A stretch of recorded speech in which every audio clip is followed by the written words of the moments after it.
Habibul ladzi turja syafa'atuhu likulli haulim minal ahwali muqtahimi.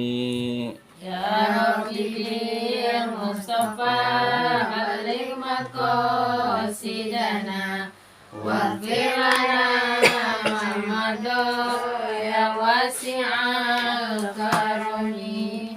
Bismillahirrahmanirrahim. Marilah kita lanjutkan taklim kita, pembahasan kitab Kifayatul Atqiya.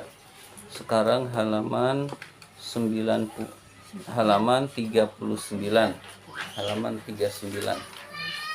Sudah ketemu?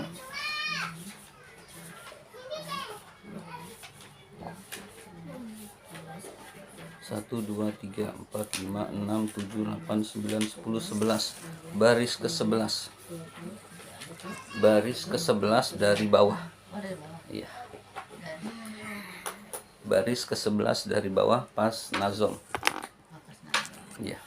Jadi yang al-i'rab tidak kita bahas. Jadi ada yang tidak kita bahas. Bismillahirrahmanirrahim. Wa kadza idza khafal wuku abitashabbuhin au fi haramin au liza kamu masila. Bismillahirrahmanirrahim. Wa kadza begitu juga. Maksudnya begitu juga perlu untuk uzlah. Jadi wa kadza begitu juga maksudnya adalah begitu juga sangat penting untuk uzlah. Iza khofa ketika seseorang takut. Iza khofa ketika seseorang itu takut. Al-wuku'a jatuh. Al-wuku'a jatuh bitashabbuhin dengan syubhat. Dengan syubhat. Syubhat itu adalah yang samar-samar. Ada halal, ada haram, tengah-tengahnya itu syubhat, ya, perkara yang samar-samar. Jadi begitu juga hendaklah uzlah ketika seseorang itu takut jatuh kepada hal syubhat, au fi haramin atau kepada yang diharamkan oleh Allah, au fi haramin atau kepada yang haram. Jadi takut kepada melaksanakan yang haram, maka orang tersebut sebaiknya uzlah. Aulizaka atau karena itu mumassilan yang serupa dengan subhat dan haram. Jadi atau hal-hal yang menyerupai subhat dan haram, takut terjebak kepada hal-hal yang menyerupai subhat dan haram. Misalkan kita masuk pegawai negeri. Nah, di pegawai negeri itu kita diterima. Setelah diterima, kita takut. Di sana ternyata orang-orangnya pada nggak jujur. Nah, orang-orangnya pada nggak jujur. Kita mempertahankan diri, takut nggak bisa. Maka sebetulnya jadi pegawai negeri itu halal, artinya gajinya halal, tapi lingkungan kantornya banyak yang gak jujur, sikut kiri kanan, yang penting banyak keuntungan masuk. Nah, kita takut terjebak ke dalam hal itu, maka kita keluar dari pekerjaan itu jauh lebih baik. Cari yang posisinya benar-benar halal. Itu baru takut terjebak. Itu namanya syubhat. Misalkan lagi kita diterima di pegawai bank.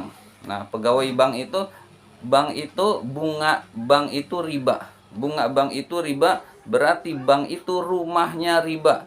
Meskipun ada hal-hal yang dengan bank itu halal, kayak orang disuruh-suruh kemudian dia dapat duit, itu halal. Misalkan produk-produk bank tidak semuanya haram, tetapi riba, bunga itu riba, dan itu sudah melekat di dalam diri bank itu sendiri. Maka profesi yang sebaiknya dijauhi diantaranya adalah pegawai bank. Meskipun di dunia kelihatan keren, berdasi, duitnya kelihatan banyak, itu nggak tahu banyak apa enggaknya nggak tahu, tetapi yang jelas kelihatan banyak, kelihatan keren. Padahal itu sebetulnya penyebab riba itu terjadi. Maka urusan jadi pegawai bank itu usahakan hal yang sangat kita hindari. Maka misalkan dia jadi pegawai bank udah terjebak ke dalam hal-hal yang diharamkan oleh Allah, yaitu transaksi riba yang terus-menerus. Nah, bagaimana dengan bank syariah? Namanya bank syariah, ada syariahnya, itu insya Allah halal, berarti boleh. Nah, permasalahannya adalah zaman sekarang itu kita tidak bisa membedakan mana yang syariah beneran, mana nama syariah untuk meraup keuntungan. Nah, itu kondisi sekarang itu sangat sulit dibedakan.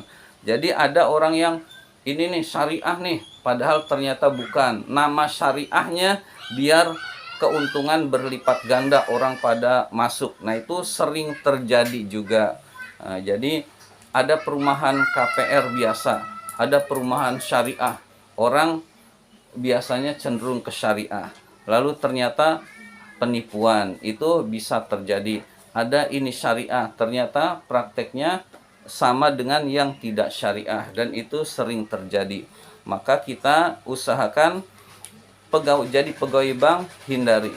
Paling aman zaman sekarang itu sebetulnya adalah jadi petani, nanam sendiri. Jadi petani di Jakarta susah,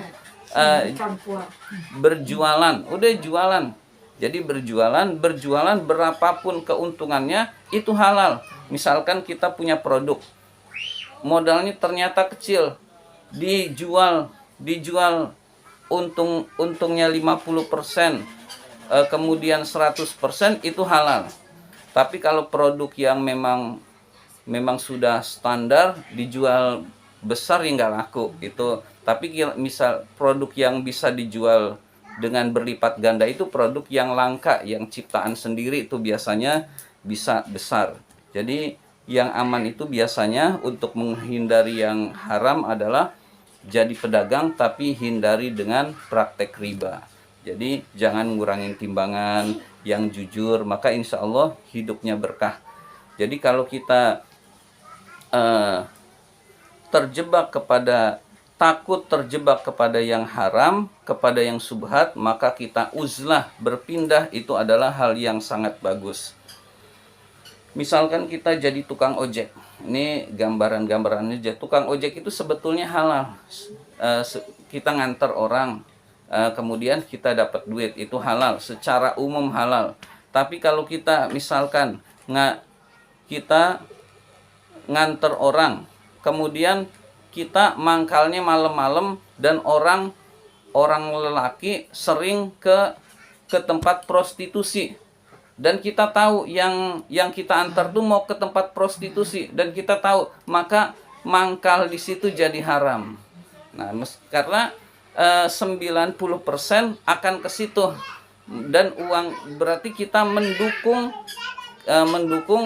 kemungkaran, mendukung hal-hal yang tidak diridhoi oleh Allah. Jadi meskipun kelihatannya boleh-boleh, saya kan cuma nganter doang, tapi kita tahu itu pangkalan di situ itu nganter lelaki ke tempat prostitusi, maka hukumnya haram. Sama juga